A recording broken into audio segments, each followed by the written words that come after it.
ছাত্রীকে পড়ানোর ফাঁকে ফাঁকেই জানালা দিয়ে বারবার আকাশের মতিগতি পরখ করে নিচ্ছে রাত্রি।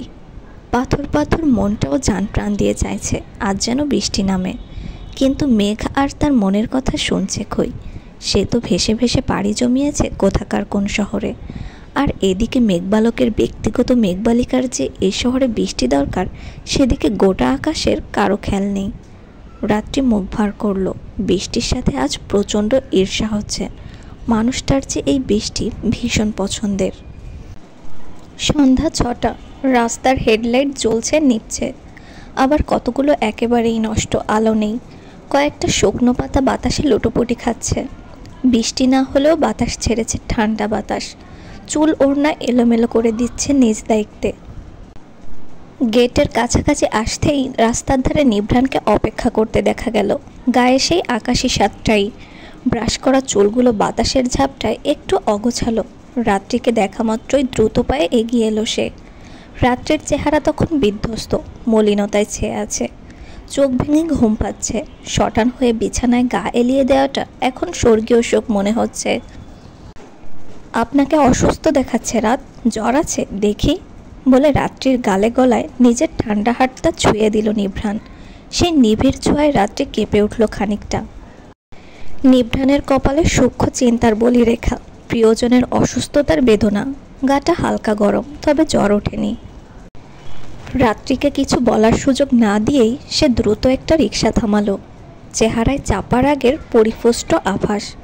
মাথা ভর্তি চুলগুলো যখন হাত দিয়ে পেছনের দিকে ঠেলে দেওয়া হচ্ছে, কি যে সুদর্শন দেখাচ্ছে মানুষটাকে। রাত্রি জোড়া চোখে তাকালো। সোজা সাপটা তাকালে তো আবার ধরা পড়ে যাবে। নিভ্রান যে তাকে ধরে ফেলেনি সেটা ভুল কথা।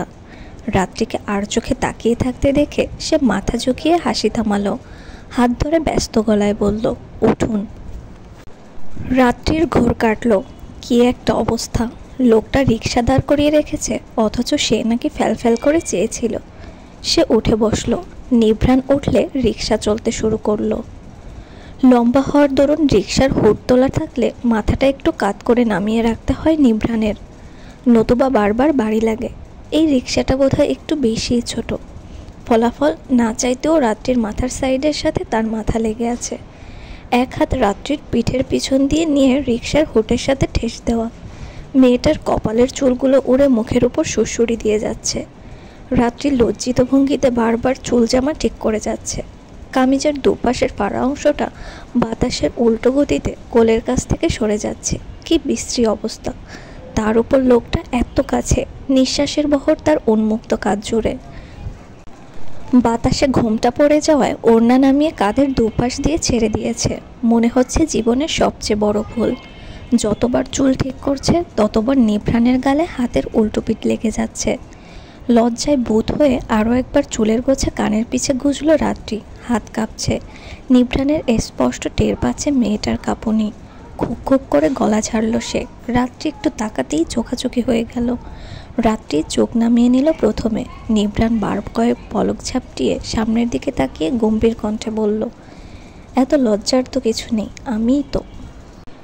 কথাটা যেন লজ্জা উপশমের বদলে তা আরও শক্তপোক্ত করে দিল। রাত্রি দ্বিরুক্তি করল না, তবে মনে মনে খুব চেঁচালো, আপনি বলেই তো এত লজ্জা লাগছে। কেটে গেল আরও কিছুক্ষণ। সন্ধ্যা হয়ে গেছে বিধায় চারিপাশে তেমন আলো নেই, সব আবছায়া আলোক শূন্য। রাত্রির চোখ পড়ল নিভ্রানের পায়ের দিকে। লোকটা দিব্যি এই ক্ষত পায়ে জুতো পরে আছে। ব্যান্ডেজ করে দিয়েছিল, আসার সময় খেয়াল করেনি। কে জানে সেটাও খুলে ফেলেছে কিনা। খানিক আমতা আমতা করে সে প্রশ্ন করল, আপনি এই পায়ে এভাবে ঘুরে বেড়াচ্ছেন কেন? নিভ্রান আবারও উষ্ণ প্রশ্বাসের ঝড় বইয়ে দিয়ে উত্তর দিল, ব্যান্ডেজ করা আছে তো, সমস্যা নেই। রাত্রি শিরশির করে উঠল। কাদের পশমটা মনে হচ্ছে অবশ হয়ে যাবে আজ। সাধারণ কথাটাও কেমন ভয়ঙ্কর ঠেকছে। কথা বলা যাবে না, কোনো কথা বলা যাবে না। সে কথা বললে নিভ্রানও কথা বলবে, আর নিভ্রান কথা বললেই বিপদ, ঘোর শনি। তার সেই ভাবনা চিন্তাটা এক ধাক্কায় গুড়ে বালি করে দিল ফোনের রিংটন। নিভ্রানের ফোন বাজছে। রাত্রি দাঁত দিয়ে ঠোঁট কামড়ে ধরল। অদৃশ্য কোনো হাত যেন ঠাস ঠাস করে কপালে চাপড়ে দিল। নিভ্রান ফোনটা পকেট থেকে বের করতেই দ্রুত তার হাতের কবজি ধরে ফেলল সে। নিভ্রান প্রশ্নাত্মক চাহনি নিক্ষেপ করতে কাট গলায় বলল, আপনি ফোন ধরবেন না। নিভ্রানের প্রশ্ন আরও গাঢ় হলো। রাত্রি তখনও হাত ধরে আটকে রেখেছে। বিস্মিত কণ্ঠে সে বলল, কেন? রাত্রি চোখ সরিয়ে বলল, বলেছি তাই। নিভ্রান কিছুক্ষণ নিমিলিত নিমজ্জিত চোখে মেয়েটাকে দেখে নিল।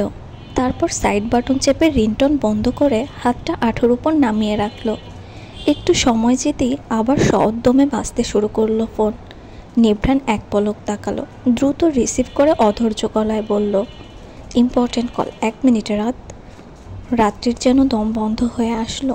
নিভ্রান ব্যস্ত ভঙ্গিতে কথা বলে যাচ্ছে, বোঝা যাচ্ছে বেশ জরুরি।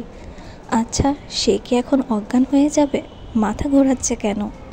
নিভ্রান ফোন নামালো একটু পরেই। পকেটে ঢোকাতে ঠাট্টার স্বরে বলল, আপনি এত লজ্জা পান রাত? এখন তো আমারই লজ্জা লাগছে। মনে হচ্ছে কথা বলাটাও অপরাধ। রাত্রি ফাঁকা ঢোক গিলল, চাপা গলায় জোর দিয়ে বলল, অপরাধী, আপনি চুপ করুন। নিভ্রান দুর্বোধ্য হাসল, দূরত্ব কমিয়ে জ্বালাময়ী কণ্ঠে বলল, আপনাকে লজ্জা পেলে ভীষণ সুন্দর দেখায় রাত। আপনাকে লজ্জা দেওয়ার জন্য হলেও আমি এখন অনবরত কথা বলে যাব।